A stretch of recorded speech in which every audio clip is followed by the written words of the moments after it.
Hello friends, मैं हूँ राजश्री और मेरे चैनल क्रोशे जेमिनी में आप सभी का स्वागत है। आज के इस वीडियो में मैं आपको बास्केट वीव स्टिच कैसे बनाते हैं ये दिखाऊंगी। इस स्टिच को हम ब्लैंकेट्स, स्कार्फ, स्वेटर्स, मफलर्स और काफ़ी सारे प्रोजेक्ट्स में यूज़ करते हैं। तो चलिए स्टेप बाय स्टेप देखते हैं इसे कैसे बनाते हैं। इस स्टिच के लिए मैंने 4 प्लाई में मीडियम थिकनेस की रेड कलर की वूल ली है और क्रोशे का 5 mm का हुक लिया है। सबसे पहले हम इस रेड धागे से स्लिप नॉट बनाएंगे। इस स्टिच के लिए हम हमेशा 8 के मल्टीपल्स में चेन लेते हैं। यहाँ पर मैं सैंपल पीस बना रही हूँ तो मैं टोटल 32 चेन बनाऊंगी। मैंने 32 चेन बना ली हैं। अब फर्स्ट रो के लिए हम हुक से चौथी चेन में दूसरा डबल क्रोशे स्टिच बनाएंगे। तो ये 1, 2, 3 और ये 4 हुक से चौथी चेन में दूसरा डबल क्रोशे स्टिच बनाएंगे। ये जो हमने पहली ये जो 3 चेन ली हैं इन्हें हम पहला डबल क्रोशे स्टिच मानेंगे। अब यहाँ पर इस फर्स्ट रो में हमें हर चेन में एक एक डबल क्रोशे बनाना है। तो यहाँ पर इस तरह से हमारे टोटल 30 डबल क्रोशे स्टिच बनेंगे। अगर आपको क्रोशे के बेसिक्स जिनमें double crochet, single crochet, half double crochet, triple crochet इन सभी स्टिचेस पैटर्न को सीखना हो तो इस वीडियो के डिस्क्रिप्शन बॉक्स में मैं सभी वीडियोस की लिंक दे रही हूँ, आप उस पर जाकर देख सकती हैं। इस फर्स्ट रो में हमारे टोटल 30 डबल क्रोशे स्टिच बनेंगे। मैंने फर्स्ट रो को कंप्लीट कर लिया है और इसमें मैंने टोटल 30 डबल क्रोशे स्टिच बनाए हैं। हमने टोटल 32 चेन ली थी, लेकिन यहाँ पर ये जो हमारा पहला डबल क्रोशे है इसके लिए हमने ये 3 चेन ली हैं। तो इस तरह से हमारे पास इस फर्स्ट रो में टोटल 30 डबल क्रोशे स्टिच बनेंगे। अब यहाँ पर सेकेंड रो के लिए हम टर्न करेंगे। अब यहाँ पर इस सेकेंड रो में हमारे पास टोटल 30 स्टिचेस हैं। इस बास्केट वीव स्टिच पैटर्न में मैं हमेशा फर्स्ट और लास्ट स्टिच में एक एक डबल क्रोशे बनाती हूँ और बीच की स्टिचेस में बास्केट वीव के पैटर्न को बनाती हूँ। तो यहाँ पर इस तरह से हमारे पास टोटल 28 स्टिचेस में ये पैटर्न बनेगा और फर्स्ट और लास्ट स्टिच में हम एक एक डबल क्रोशे स्टिच बनाएंगे। तो अब हम यहाँ पर पहले डबल क्रोशे के लिए 3 चेन बनाएंगे। अब इसके बाद हम बास्केट वीव के पैटर्न को शुरू करेंगे। तो यहाँ पर ये जो दूसरा डबल क्रोशे स्टिच है इसमें हम front post double crochet stitch बनाएंगे। फ्रंट पोस्ट के लिए हम धागे को हुक पर लेते हैं और ये जो फर्स्ट रो का डबल क्रोशे है इसमें सामने की तरफ से हम क्रोशे के हुक को डालेंगे और एक डबल क्रोशे बनाएंगे। तो ये हमारा front post double crochet stitch बन गया। यहाँ पर हम total 4 front post double crochet stitch बनाएंगे। तो ये तीसरा फ्रंट पोस्ट बन गया और ये चौथा फ्रंट पोस्ट इस तरह से। पहले स्टिच में हमने एक डबल क्रोशे बनाया है और इसके बाद की 4 स्टिचेस में हमने 4 front post double crochet stitch बनाए हैं। अब इसके बाद अगली ये जो 4 स्टिचेस हैं इनमें हम 4 back post double crochet stitch बनाएंगे। Back post double crochet stitch बनाने के लिए हम धागे को हुक पर लेंगे और पीछे की तरफ से क्रोशे के हुक को स्टिच में डालते हुए एक डबल क्रोशे स्टिच बनाएंगे। तो इस तरह से हमारा back post double crochet stitch बनेगा। यहाँ पर हमें टोटल 4 स्टिचेस में back post double crochet stitch बनाना है। फ्रंट पोस्ट और बैक पोस्ट डबल क्रोशे का मैंने एक वीडियो बनाया है। इस वीडियो के डिस्क्रिप्शन बॉक्स में मैं उस वीडियो की लिंक दे रही हूँ, आप उस पर जाकर देख सकती हैं। यहाँ पर हम total 4 back post double crochet stitch बनाएंगे। अब इसके बाद हम अगली 4 स्टिचेस में फ्रंट पोस्ट डबल क्रोशे बनाएंगे।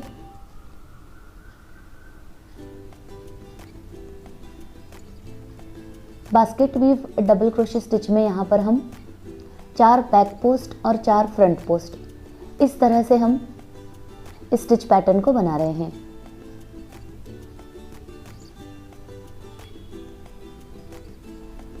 ये हमारी 4 front post double crochet stitch बन गई हैं। अब इसके बाद हम अगली 4 स्टिचेस में बैक पोस्ट, फिर फ्रंट पोस्ट, फिर बैक पोस्ट और सबसे लास्ट स्टिच में हम एक डबल क्रोशे बनाएंगे। मैंने इस सेकेंड रो को कंप्लीट कर लिया है और यहाँ पर अब सबसे लास्ट में हम एक डबल क्रोशे स्टिच बनाएंगे। इस बास्केट वीव के पैटर्न में हम पहली और आखिरी स्टिच में एक एक डबल क्रोशे स्टिच बनाते हैं, ये इस तरह से। अब यहाँ पर थर्ड रो में हम सबसे पहले 3 चेन बनाएंगे। ये हमारा पहला डबल क्रोशे बन गया। अब ये जो इसके पहले की रो में हमने 4 बैक पोस्ट बनाए हैं, तो हम इनकी जगह 4 back post double crochet stitch बनाएंगे।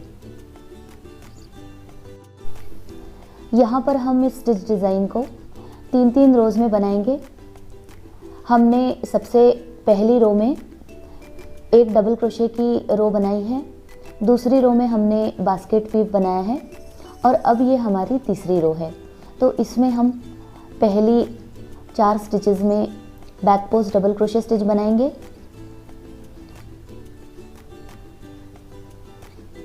तो ये हमारी टोटल 4 बैक पोस्ट बन गई हैं।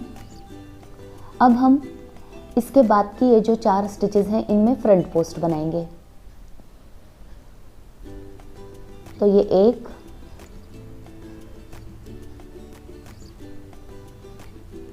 ये 2,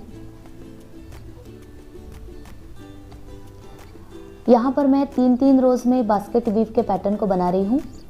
हम 4-4 रोज़ में भी बास्केट वीव के पैटर्न को बना सकते हैं। यहाँ पर धागा मोटा है इसलिए मैं 3 रोज़ में इस पैटर्न को बना रही हूँ। अब हम इसी पैटर्न को रिपीट करेंगे और इस रो को कंप्लीट करेंगे।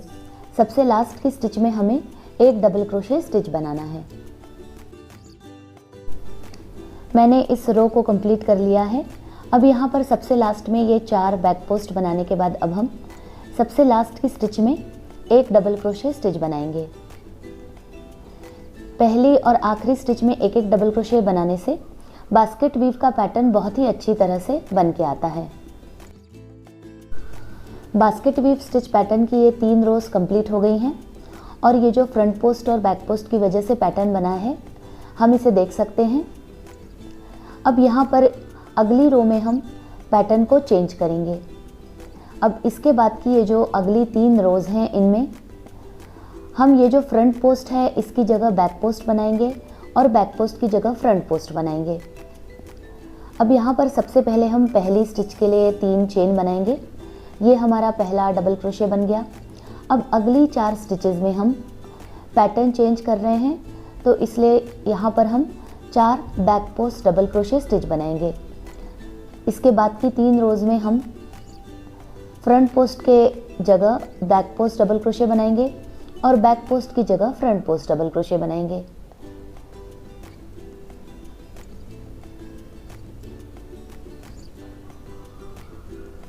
ये इस तरह से। अब इसके बाद ये जो इसके पहले की 3 रोज़ में हमने बैक पोस्ट बनाया है, तो इसकी जगह अब हम फ्रंट पोस्ट बनाएंगे। इस तरह 4-4 स्टिचेस में ऑपोजिट पैटर्न को रिपीट करते हुए हम बास्केट वीव स्टिच पैटर्न को बनाएंगे।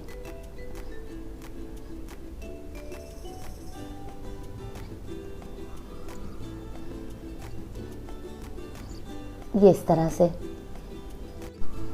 अब हम इसी तरह से ऑल्टरनेट फ्रंट पोस्ट और बैक पोस्ट को 4-4 स्टिचेस में बनाएंगे और इस रो को कंप्लीट करेंगे। मैंने इस 4th रो को कंप्लीट कर लिया है और यहाँ पर सबसे लास्ट में हम एक डबल क्रोशे स्टिच बनाएंगे। हम फर्स्ट और लास्ट स्टिच में एक एक डबल क्रोशे बनाते हैं और बीच की स्टिचेस में हम बास्केट वीव के पैटर्न को बनाते हैं। अब इसके बाद हम टर्न करेंगे और 5th रो में भी हम इसी पैटर्न को रिपीट करेंगे। पहली स्टिच में एक डबल क्रोशे बनाएंगे। अब इसके बाद हम ये जो 4 फ्रंट पोस्ट हैं इनकी जगह 4 फ्रंट पोस्ट स्टिच बनाएंगे। तो ये पहला डबल क्रोशे बन गया। अब ये जो फ्रंट पोस्ट स्टिच है इसकी जगह 4 फ्रंट पोस्ट बनाएंगे, बैक पोस्ट की जगह 4 बैक पोस्ट बनाएंगे, और इस तरह से हम इस रो को और इसके बाद की रो को कंप्लीट करेंगे। यहाँ पर हम 3-3 रोज़ में इस बास्केट वीव को बना रहे हैं और ये हमारी सेकेंड रो है। तो ये हमारे 4 front post double crochet stitch बन गए हैं। यहाँ पर हमने पहले 3 रोज़ में बैक पोस्ट बनाए हैं और अब ये हमारी दूसरी रो है जिसमें हम फ्रंट पोस्ट बना रहे हैं। अब यहाँ पर अगली 4 रोज़ में बैक पोस्ट है तो इसकी जगह हम back post double crochet stitch बनाएंगे। 3-3 रोज़ में हम फ्रंट पोस्ट के ऊपर फ्रंट पोस्ट और बैक पोस्ट के ऊपर बैक पोस्ट बनाएंगे। फिर अगली 3 रोज़ में हम जस्ट इसका ऑपोजिट बनाएंगे, बैक पोस्ट के ऊपर फ्रंट पोस्ट और फ्रंट पोस्ट के ऊपर बैक पोस्ट। तो इस तरह से हमारा बास्केट वीव स्टिच का जो ये डिज़ाइन है ये बनेगा। अब हम इस रो को कंप्लीट करेंगे।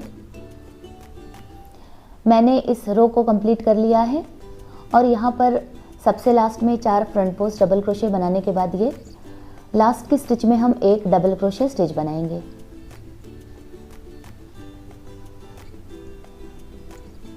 इस तरह से अब हम टर्न करेंगे।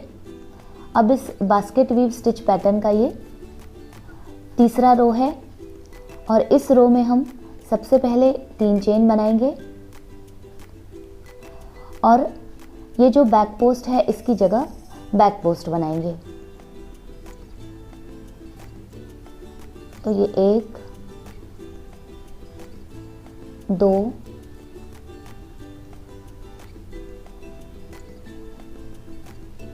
3 और ये 4।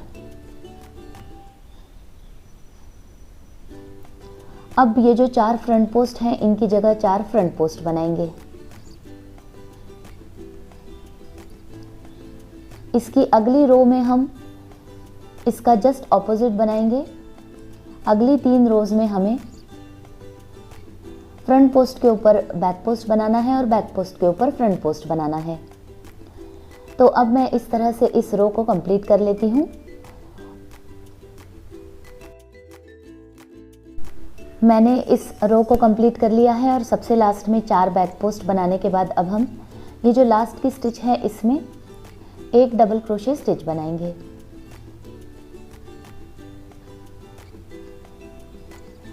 अब यहाँ पर ये जो हमने 3-3 रोज में बैक पोस्ट और फ्रंट पोस्ट बनाया है, इस वजह से ये जो डिज़ाइन बना है हम इसे देख सकते हैं।